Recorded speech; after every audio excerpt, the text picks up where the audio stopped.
Pemirsa, sementara itu kegiatan vaksinasi COVID-19 yang dilakukan di Polres Pali diserbu oleh masyarakat, sehingga sempat menimbulkan kerumunan dan adanya beberapa pelanggaran protokol kesehatan.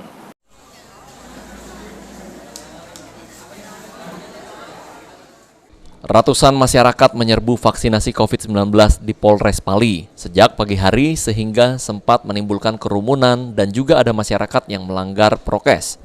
Ramainya masyarakat untuk jalani vaksinasi di Polres Pali karena kini RSUD Pali tidak melayani vaksinasi, khususnya dosis kedua, akibat stok vaksin tidak ada.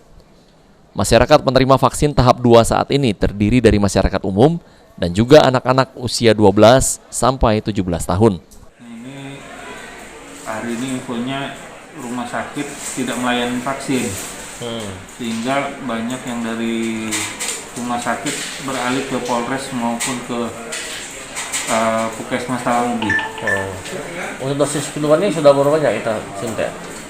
Kalau capaian dosis 2 untuk Kabupaten Pali, update terakhir per tanggal 4 Oktober kemarin itu baru sekitar 16% ya. Ya, jadi masih jauh juga gitu. Itu kalangan mana paling banyak? Untuk yang banyak ini dosis 2 masyarakat umum, baru diikuti pelajar.